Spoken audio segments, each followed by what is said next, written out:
Nah teman-teman, sekarang masuk ke pengalaman aku kenapa bisa terjadi masitis. Nah, dari semua dokter atau semua bidan yang pernah aku temui, ternyata ada satu alasan yang bikin ini semua terjadi gitu. Ternyata kenapa aku bisa terjadi masitis itu karena proses menyusui aku kepada bayi itu salah. Jadi aku tidak melakukan pelekatan dengan benar kepada bayi. Nah, pelekatan itu seperti apa? Jadi pelekatan itu tuh momen ketika memasukkan puting dan aerola ke dalam mulutnya. Jadi itu tuh sangat penting banget guys. Kenapa bisa menyusui yang benar dan salah itu? Kalau yang benar itu posisi puting dan aerola yang warna hitam di sekitar puting itu tuh masuk ke dalam mulut bayi. Itu adalah pelekatannya, dan aku kemarin melakukan pelekatan yang salah di mana ya udah asal masuk aja putingnya, karena memang bayi aku tuh belum bisa mengisap payudara dengan benar gitu, karena belum bisa membuka mulut atau belum bisa mengisap, jadinya saya kesulitan sendiri. Akhirnya yang kesalahan kedua itu memberikan asupan susu formula kepada bayi saya, dan itu juga kesalahan yang paling fatal. Kenapa bisa dibilang fatal? Karena susu formula yang masuk ke dalam bayi itu kan dilakukan melalui atau menggunakan dot. Nah, jadi si bayi itu mau menyusu jika memakai dot gitu. Jadi semakin sering menggunakan dot, dia semakin gak mau menyusu kepada ibunya gitu. Itu yang terjadi pada saya, dan saya masih berusaha untuk seminggu pertama ya udah pakai dot atau saya pumping dulu. Nah, setelah pumping, setelah 2 minggu, ternyata bayi semakin gak mau menyusu ke saya. Akhirnya mau gak mau saya paksakan bayi untuk menyusui langsung. Tantangan bagi saya, kenapa? Karena itu tuh paling sulit sekali gitu. Bayi itu bisa menetek ke ibunya, udah merasa sakit, udah makan payudara nggak bisa, maksudnya nggak pernah diisap sama bayi. Sekarang bayi mengisap puting ibunya dengan secara paksa dan dengan cara yang salah. Itu tuh bener-bener sakit banget guys. Akhirnya puting aku tuh lecet, selecet-lecetnya, dan itu tuh aku paksain karena aku tuh memang minta solusi ke orang-orang sekitar yang sudah berpengalaman tanpa dikonfirmasi kepada orang yang lebih ahli seperti tenaga medis gitu. Jadi orang-orang di sekitar aku tuh memang mewajarkan lecet itu terjadi. Biasanya orang menyusui itu memang diawali dengan lecet dulu, kemudian kalau bernanah sama berdarah itu udah hal yang biasa gitu. Akhirnya ya udah gitu. Aku tuh terus aja diusahain buat terus aja berusaha untuk menyusui meskipun dalam kondisi lecet. Akhirnya itu berjalan seiring berjalannya waktu, sebulan dan 2 bulan.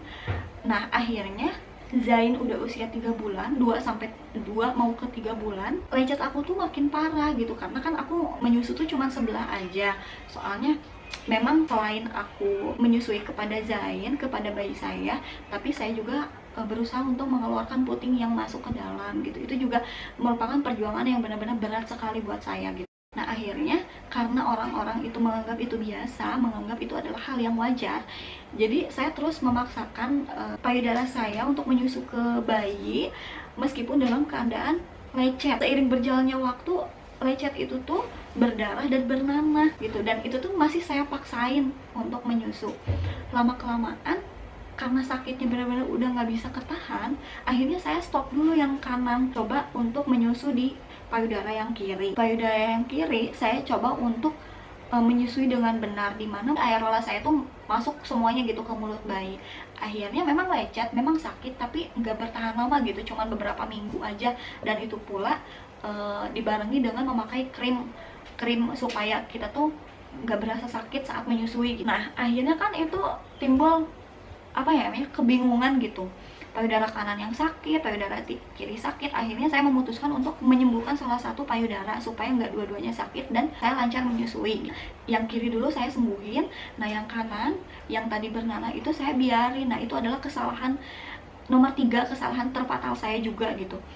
Kenapa? Karena seharusnya meskipun dalam keadaan demikian, saya tetap harus mengeluarkan ASI yang ada di payudara saya gitu.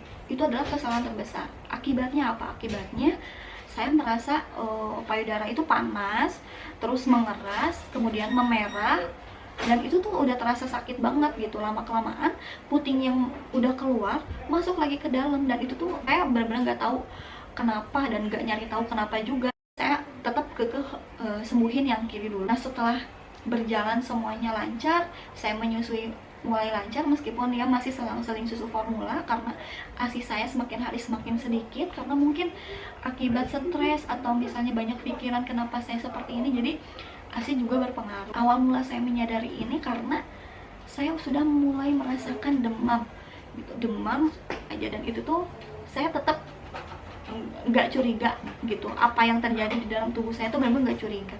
Akhirnya pas 1 bulan kemudian tuh, saya udah usia 3 bulanan, akhirnya karena payudara semakin hari semakin sakit, semakin hari semakin bengkak gitu, terus puting makin masuk. Terus saya tuh melakukan terapi atau refleksi payudara, pijat laktasi sama oksitoksin sama bidan, jadi langsung diundang ke rumah.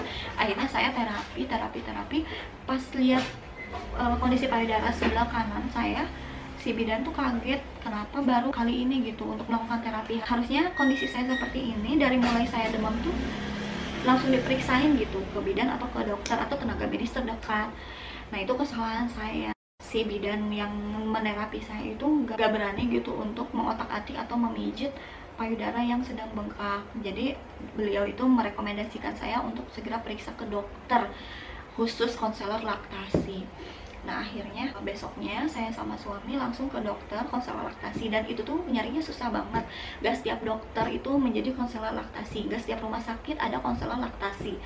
Jadi saya disarankan untuk ke rumah sakit Jakarta, cuman karena jarak yang begitu jauh dan saya juga punya baby yang harus ditinggal di rumah, akhirnya saya memutuskan untuk pergi ke rumah sakit yang dekat.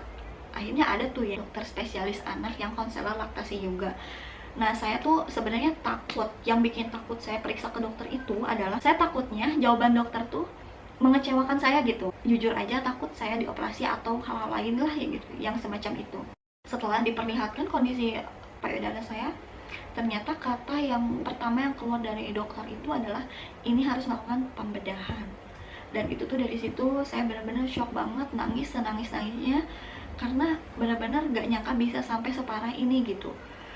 Hal kecil yang dibiarkan itu gak nyangka bisa sampai kayak gini gitu. Oh udah kemana-mana lah mikirnya, udah saya kan udah punya baby gitu, udah masih kecil, saya takut sayanya kenapa-napa terus meninggalkan bayi yang masih kecil gitu. Itu yang paling saya takutin. Kita berdua nangis, berdua sama suami. Akhirnya ya udah kita ganti lagi dokter, karena dokter yang pertama itu merujuk saya dioperasi ke daerah lain. Nah di rumah sakit itu nggak ada dokter beda. Nah akhirnya saya ganti ke rumah sakit, ganti dokter lagi yang biasa aku kontrol di situ selama aku hamil.